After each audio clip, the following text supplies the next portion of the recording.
had my earphones in, and I think plugging it in did something. That might be why. Yeah. Okay. Yeah.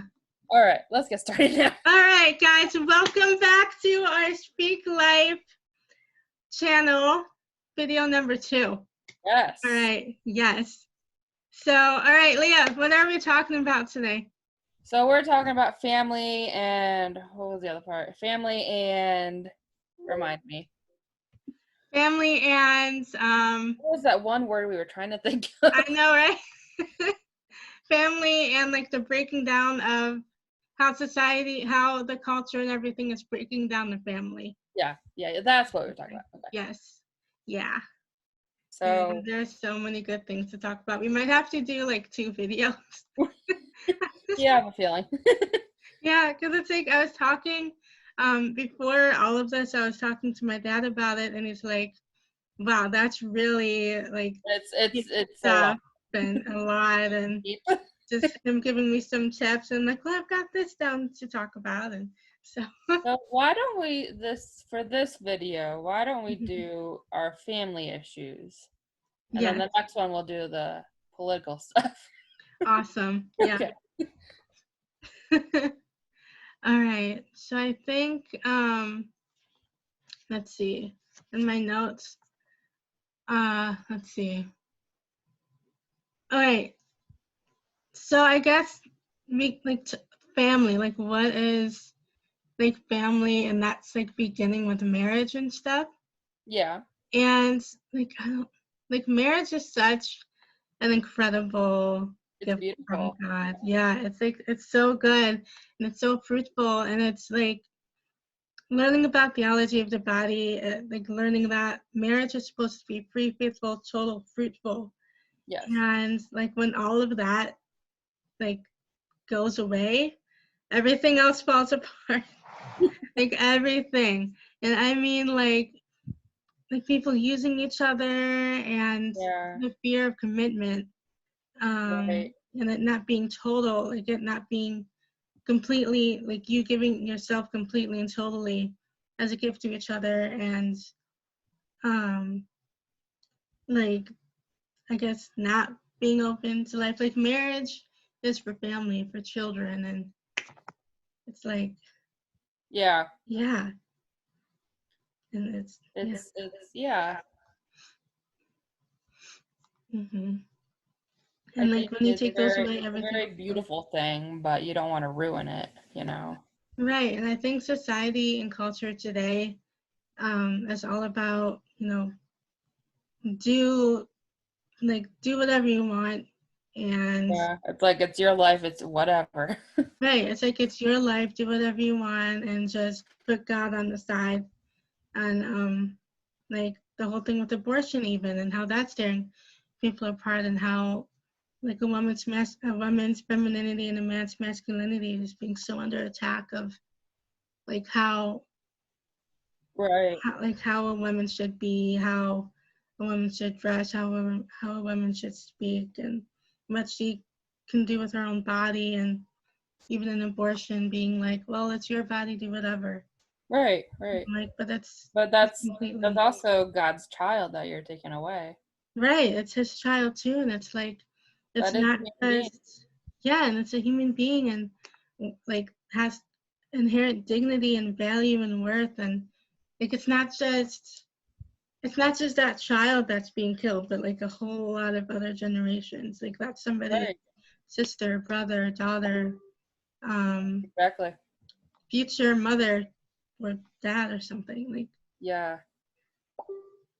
I feel we just think about ourselves a lot and not the consequences, or that sin has consequences. Right. Living in a world that doesn't have consequences, or that doesn't have a conscience.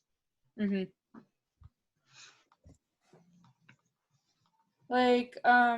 I think of I lost my train of thought. I had it. Some marriages are not perfect. No one has a perfect marriage. Right. I know. I mean, I could even say my parents don't have a perfect marriage. That my mom is the I know everything. I do everything.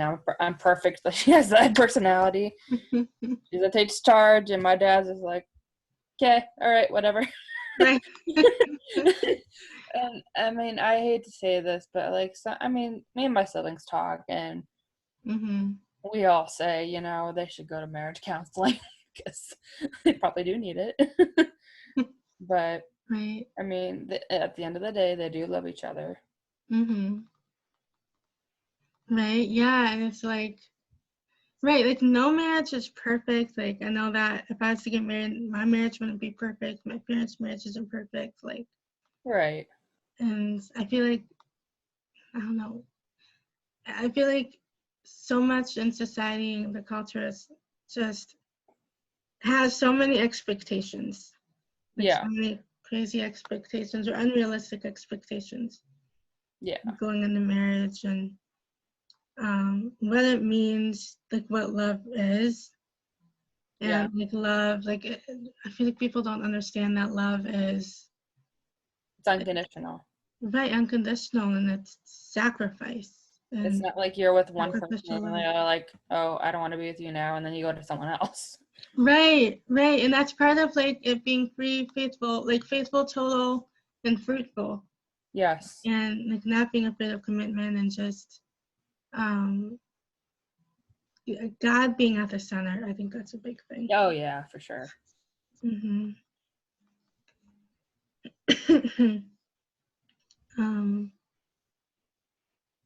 Let's see, there's so many things we can talk about.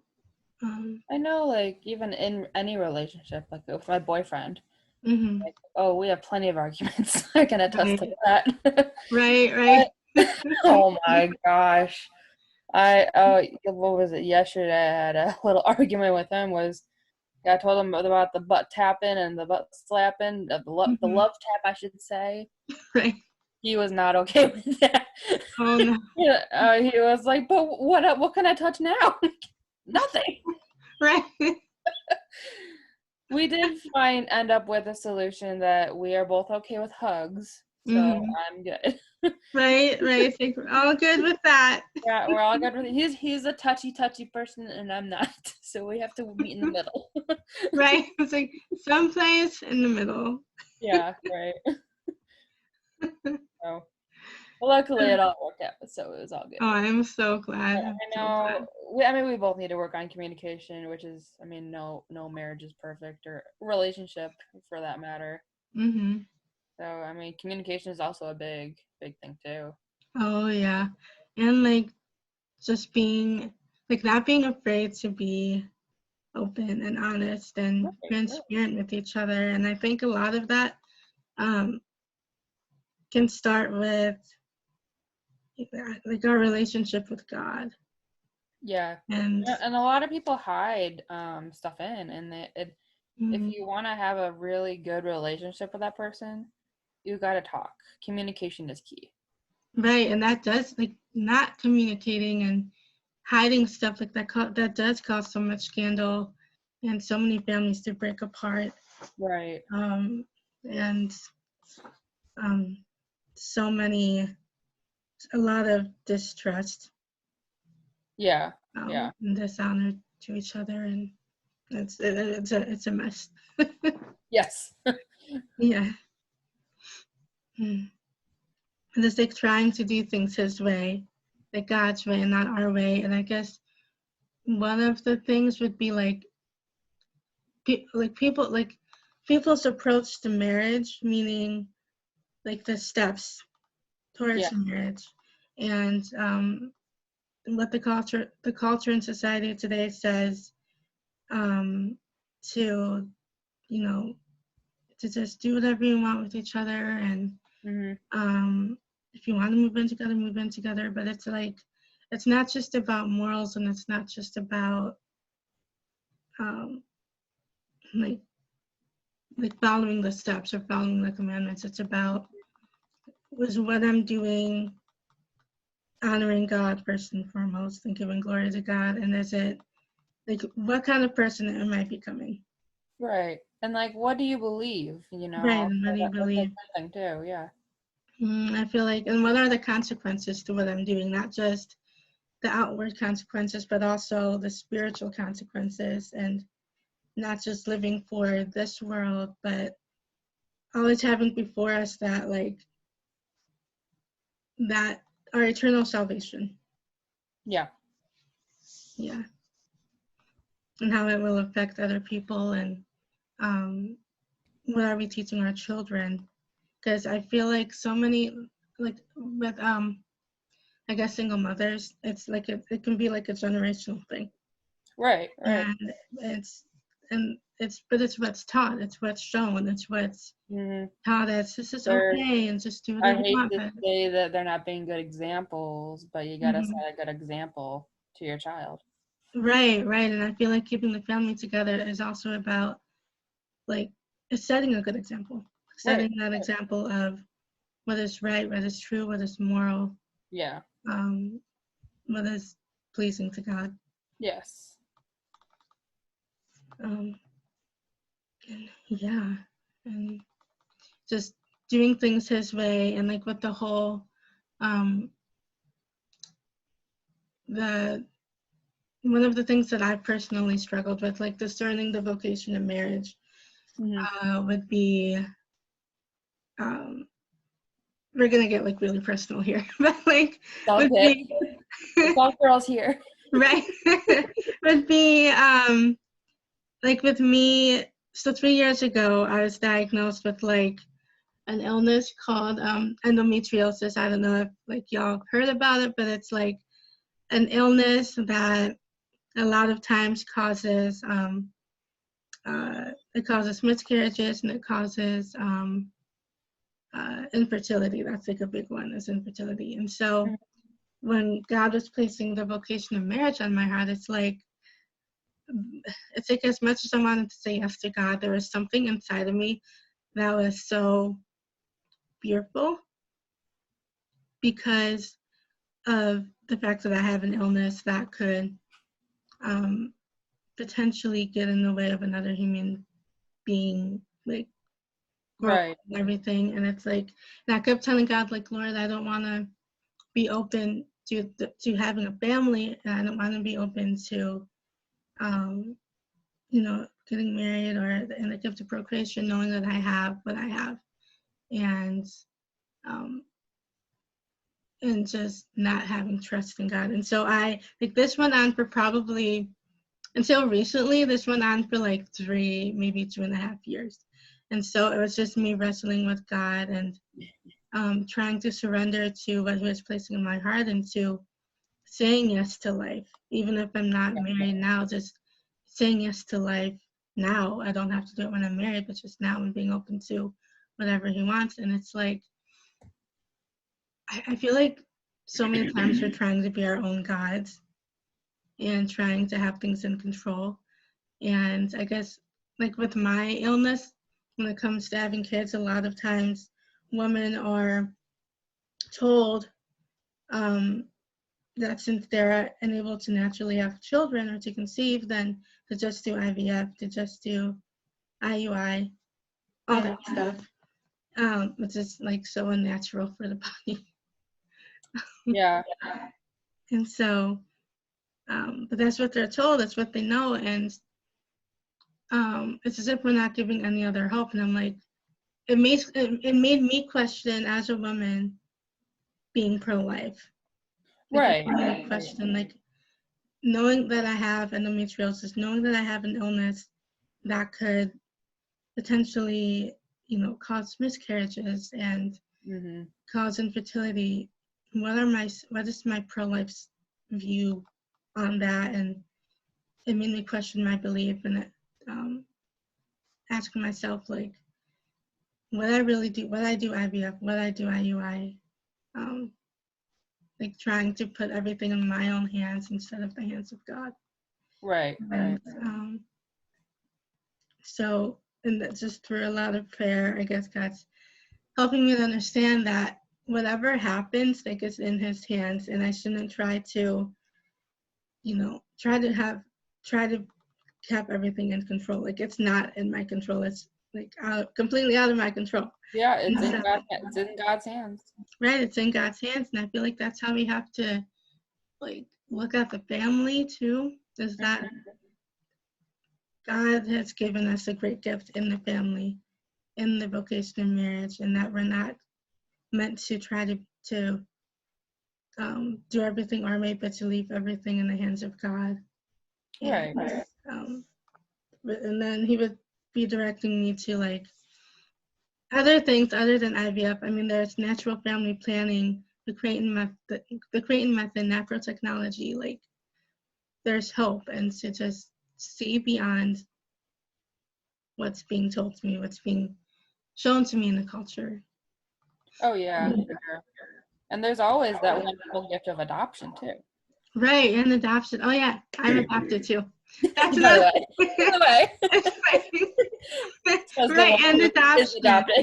Right.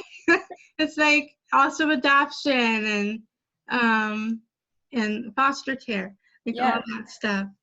And to not shut myself off from a family just because like I can't, or just because there's like a possibility that, you know, I can't have a child naturally. Like, there's always hope in God.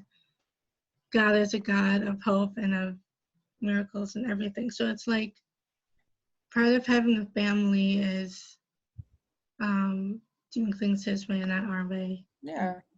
And even if like you don't have a child on your own, you can always adopt, and that child still will be part of your family. Right, yeah. Like, it's still, that child will still be part of my family, and that child will be loved and cared for. Of course. Like, there's always another way. There's not just one way to do something. Yeah. I've talked to my boyfriend about having kids in the future, and our thing is, so he has tremors where he shakes a lot. I have autism. I mean, very high functioning autism, which you can barely tell, but yes, I do. A learning disability, plus, oh my gosh, I just lost my train of thought again. But also, if you add all that together with the autism, the tremors, and also like I get migraines too. So if I were to have a child with migraine, oh my gosh, I would have migraine galore. So we put all that into consideration, and we haven't really gotten an answer, but we pray about it. We talk about it. Right. We don't know yet, but I mean, at least we talk about it. You know, it's good to be right. And so that's like so good to like talk about it, because I feel like so many people don't. Like, when it comes to the family, it's just like they go into marriage not having talked about the things that are important, and then like down the road it's like things come up that were supposed to have come up like years ago. Yeah. And then that can also be like how divorce happens, like all this stuff. Just not how God intended it. Which is why, like, when it comes to cohabitation, that can be like a whole nother video. But like, yes. When it comes like to cohabitation and the society, how the culture and society are breaking down the family. Like, the family is the root of society, and so with cohabitation, I feel like people are trying, like, I understand, like, okay, you're trying to save money, you're trying to, you know, save money and bills, and trying to see if it's going to work out and how you guys are together, but it's like that's completely different, like mentally, emotionally different than how it is in an actual marriage. Like, in a marriage, like in cohabitation, it's like, yes, you're living together, but at the same time there's not that commitment, there's not that binding together. Like, you can still leave, you can walk out. But in a marriage, it's like you're in this together, like, for life. Yeah, for sure. And you can't once walk you're out. in, you can't get out. Right. It's like once you're in, you can't get out. And it's not, it might be free, but there's always a fear. Like there's always a fear there of commitment. There's always a fear um, of the other person leaving, or them not liking something and then saying, okay, I'm done with you. And they think of it as test driving a car. Yeah, right. Where you buy it. And I'm like, they're not cars. Like, we're not cars. Human beings are not cars. They're human beings. You gotta, yes, the car is beautiful, but get to know the inside of the car too. Exactly. It's like you gotta get to know the inside, get to know them, and I get that that's a big reason why people do cohabitate, is to get to know the person. But there's so many, like, so people who have, like, when couples talk about like issues they have or stuff that they're trying to resolve before they get married, I'm like, yes, you are going to resolve some issues, but there's also issues that like aren't going to be resolved for every couple. Like, you're still going to have to deal with them in marriage, but you're dealing with them and overcoming them together. Yeah. And you're always going to be learning about each other and getting to know each other your entire marriage. Oh yeah, for sure. You always learn something new every day about the other. And it's completely different, like how they are just living together is completely different than how it is in a marriage, when it's a family and it's a mom and a dad. Yeah, and okay, yeah, it's just doing things God's way. Like, it's not like it's free because both are saying yes that we want to do this, but is it really faithful? Is it fruitful? Is it total? Without fear, without holding something back. Like, you're always holding something back. Right. That's why you're not going to the next level of getting married without fear and with a desire for commitment. Oh yeah, for sure. Yeah.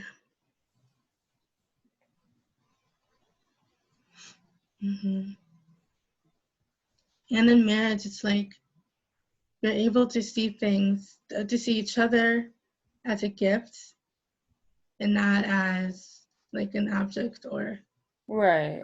Not as not as an object, but as a gift to each other. Yeah, not just wanting each other just for sex. Just you want them because you truly love them. Yes, there's sex in marriage. Yes. But do you really love them? Right. Like, are you willing to? Then I guess that goes to the question of what love is. Are you willing to commit yourself forever? Like, forever, never holding back. And also, are you willing to truly sacrifice yourself? Yeah.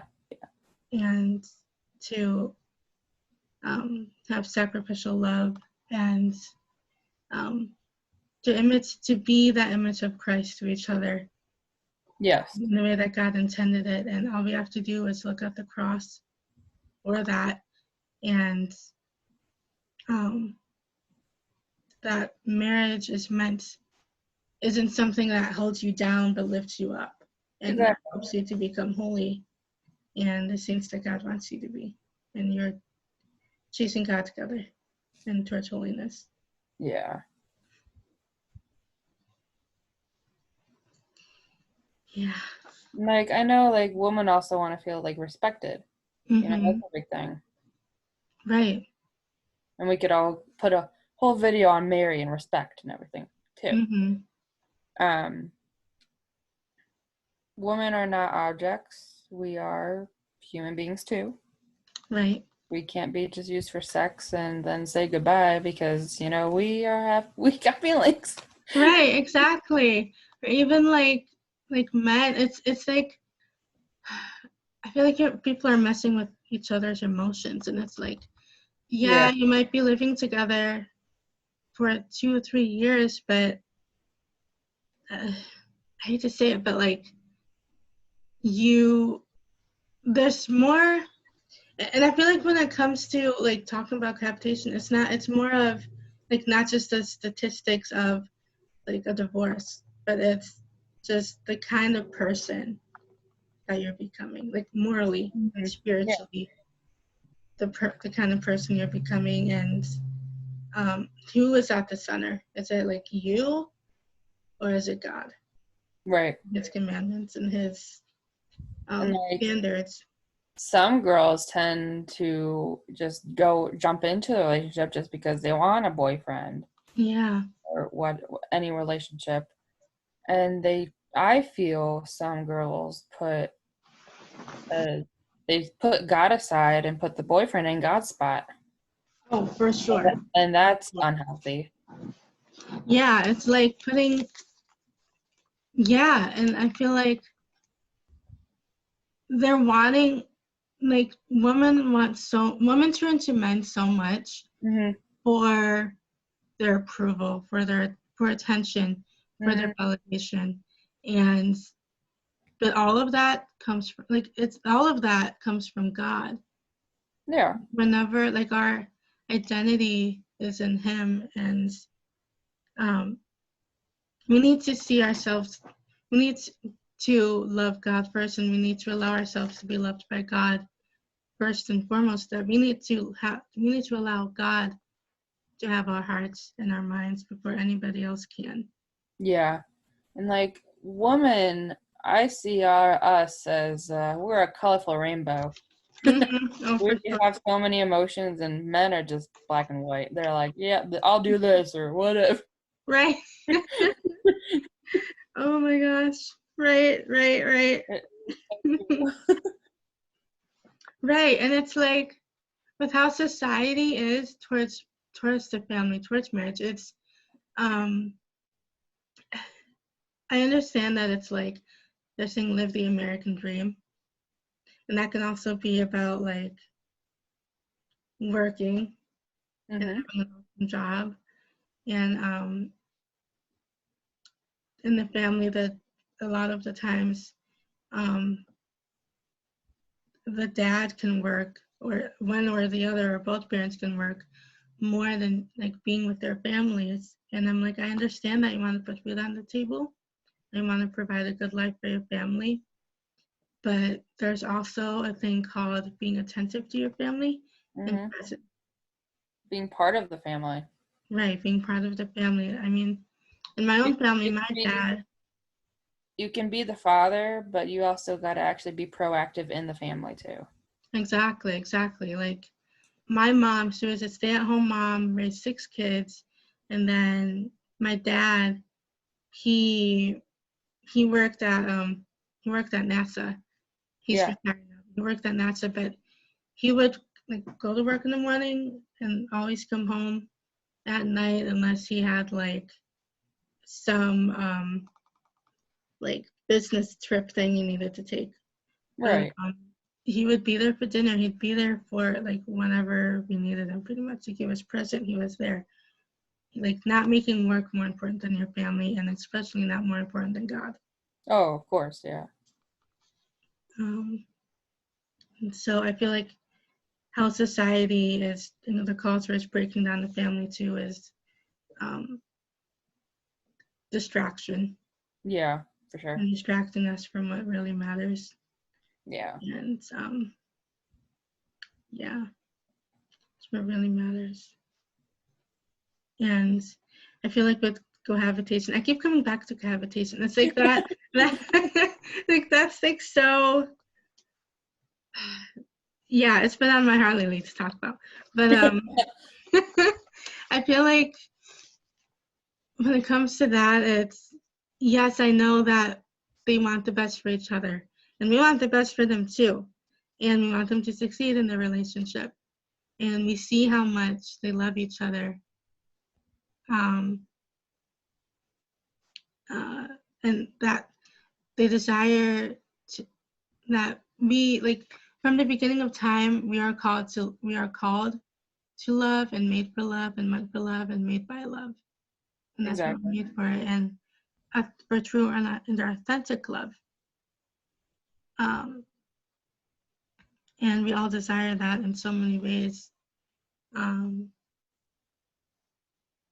But we need to ask ourselves a question when it comes to family, when it comes to marriage, when it comes to the ways that we approach marriage and family. It's like some of the questions that I've learned is like, have you agreed to be faithful to each other for life? And like, how's it going? Like, just how's it going? Because they can, on social media, people and their families can be so happy, but on the inside and behind, you don't see the little nicks and crannies and everything that goes on, right? And just the suffering that's behind that, and people only post what's the like. There's so many things that go on in the day, but people only post the good things in the day, not the bad, not the kids screaming or yelling or having a tantrum or whatever, unless they really want attention. Exactly. And then some of the other questions are like, let's see, I have them here. Like, have you both publicly declared the depth of your love and commitment to each other? Like in a marriage, when you get married, that's what you do. It's public. Yeah. And part of it, how society breaks down the marriage and the family, is things being secret. And in all honesty, when you marry someone, you're not just marrying them, you're marrying their family too. Right, their family and their friends get to know you, and it's not like you feel, it's like you get married and your love and commitment to them is public. Yeah, everyone knows. Right, but with cohabitation, it's like a lot of the times it's hidden, or people don't want to talk about it because they feel somewhat embarrassed or ashamed. I don't know, but there's a reason for it. Right. And it's not totally public. And like, what kind of person are you becoming or being in preparation for your marriage? Yeah. Right. I feel like there's so much more. Right. Like, society breaks down. I feel like a lot of ways is how much, there's three things, like how much, and like I want to know your views on it too, like how much the ways that society and the culture are not breaking down, but are attacking the masculinity of men, the femininity of women, and motherhood. Yes. Sure. I feel like a big way that they're attacking femininity is teaching young girls to dress a certain way, and that their body, like, to just flaunt yourself, really, and to not to talk about, I guess, modesty. Oh, modesty is a big one, yeah.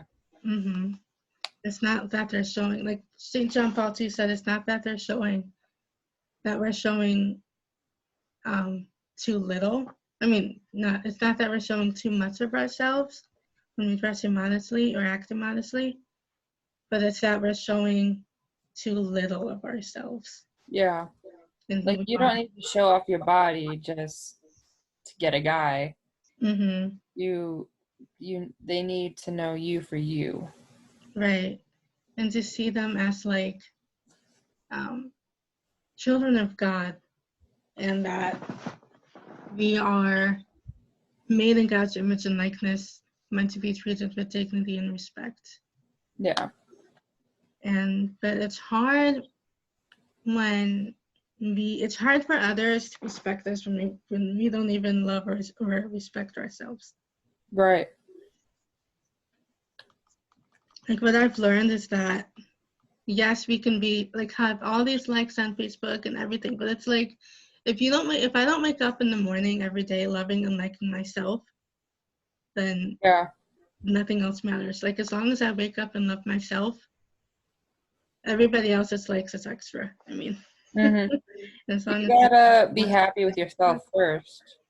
Yeah. You gotta be happy, feel confident, and if that's all you need, hey, that's good. That's good. Right. Exactly. I feel like it's the same for men, like men being told that in order to be a man, they need to I don't know, dress a certain way, or act a certain way. Or have like a particular job, or stuff like that. And I guess a lot of the times it's like pretty lies being told to us so much. Yeah, for sure. And then of us men and women comparing ourselves to other men and women and saying, like, if I do this, then I'll be loved. If I do this, then I'll be loved. If I do this, then I'll be loved and liked and wanted, and then I'll be a man. But it's like, what does it really mean to be a man? What does it really mean to be a woman? Right. And a man, like, all we have to do is look at the cross. Like, men just need to look to the cross and see a man is somebody who is willing to lay down their life for their beloved. Like, a man is somebody who's willing to sacrifice and give up themselves and not take. Yeah, for sure. An imitation of Christ. And like a woman, like Mary is such a good example for like everyone. And like her femininity and how she saw herself in the eyes of God. Yeah, for sure. And how like her purity and her like her openness her gentleness and being strong in the Lord, being like not wanting to seek approval or attention from other people. She already has that in God, and that's part of being like a strong woman in God. Like society distracts us from being strong women in God and just being women of the world. Right.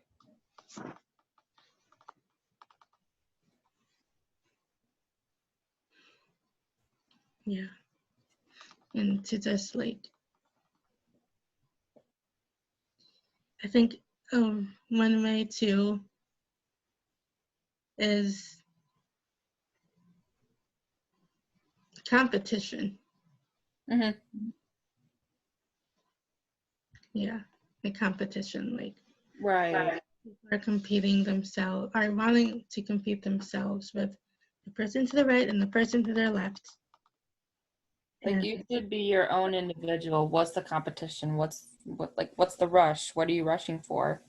Exactly. And I think because of what society tells us, right, this happens even in families and marriages. It's like it's as if there's like a certain poster family. It's like your family should be like this, or you should have this job, or have this many kids, or whatever by this age or this point of time in your life. And if you don't, then whatever, like you're nothing. Yeah. And that's not fair to everyone. Right, it's not fair, and it's like they're wanting us to go by their book, but it's like, but that's not God's will for everybody. Like, if people get married at the age of like 22 or something, great. Right. That's what God wanted for their life. But it's like God has something else for you to do, and we shouldn't be looking to the right and to the left. Like, we're our own individual person. Exactly. And my dad recently was talking about how he was looking at the leaves one day, like probably like this week. He was looking at the leaves, and I came downstairs in the kitchen, and he was commenting on how when the leaves fall from the trees, they all, even though they're all falling at the same time or at different times, they all have a different flight pattern. Mm-hmm. And that made me think like all of us have a different flight pattern in life. Like Oh, for sure. how we get to point A to point B, what time it happens, and all of that has a purpose and a reason. And knowing that our goal is heaven, all of us have a different flight pattern towards that goal of heaven. And exactly. It looks different from the person to our left and to our right, but that doesn't mean we're less than or better than the other person. Right. But that's what society tells us. It's what it tells marriages and families. Mm-hmm. Because you're not one way, then you're not as special, or you're not good enough, or you're less than. Right. Yeah. And I feel like life is meant to be not a competition, but a contribution. Mm-hmm. And the contribution of ourselves and our time and our energy and our efforts and our attention. That's what people will remember. Oh, yeah. More than our words. They'll remember what we did, how we lived. Yep. Mm-hmm. And to not be afraid to be the color outside of the lines of society. Yeah, for sure. Which is hard because of our ego and society is so judgy, for sure. right. They're all judgy. I know if society like just stopped judging for 1 second, okay? Yeah. Life would be It's great. so judgmental. Like, what the heck? I know, like what the heck? Like, like what the heck? Like, people need to just stop judging. They need to just like live their life, and at the end of the day,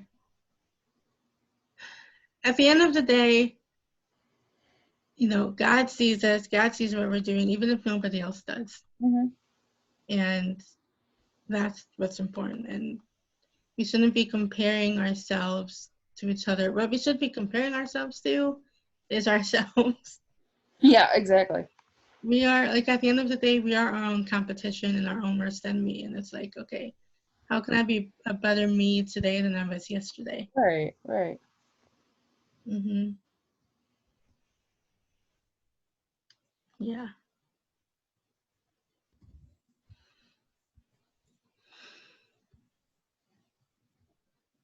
And like everybody's different. Every family is different. God designed. We're all unique individuals. Right. You know. Exactly. We're all No unique. one's perfect. Right. Nobody's perfect, and we shouldn't expect our families or our marriages to be perfect. Right. But to just be strong. Mm-hmm. Toward, no one's perfect. No marriage is perfect. But if you find the beauty inside of it, it's wonderful. right. And everybody's beauty is unique. Mm-hmm. And God created the family uniquely and not the same. Yes. Like, it reminds me of, I don't know, like how, like Adam and Eve, how, like, this is going back to, like how society is attacking, like, women and men's femininity and masculinity, like, Mm-hmm. And how we live our lives saying, oh, once I'm at this point of my life, I'll be happy. Once I'm get this job or this spouse or these kids, then I'll be happy. Yeah. Yeah, I mean, and God is like, God knows what you need. God knows what you Right. need to do. And like with Adam and Eve, when God created Adam, he didn't bring Eve to him right away. like he needed to figure it out on his own.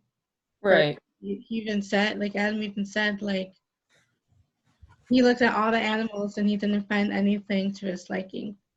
Mm-hmm. Then God put him to sleep and like took a rib out and made a woman out of his rib. But it's like exactly before that happened, like the Michelangelo, I think, painting of oh yeah, for sure, meeting Adam and Eve. I like, oh my gosh, I love that. I'm like a big fangirl. But like I was looking at it one day and like of the part where I was looking at the father and how he has his arms stretched out to Adam and like the hands are touching and I'm like next to the father it's like I'm seeing all these angels but then I see like a face that looks like a human. I'm like, wait a minute, who is that? Right. I'm like, oh my gosh, that's Eve. Yeah. And I didn't know that was Eve for like the longest time. Right. And I'm thinking like even before God created Eve, like she was there with him, like she was already like in his mind. And yeah, that she was with God and before that, and I feel like God hid her from Adam for a reason, for a certain amount of time until Adam was ready yeah, to receive her. And it's kind of like us, think just like Eve was hidden with God, like we as women need to be hidden with God and be in his heart and first and foremost before we can be given to somebody else.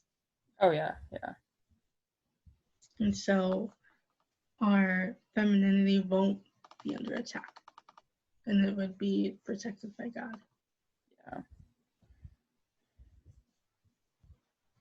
Yeah.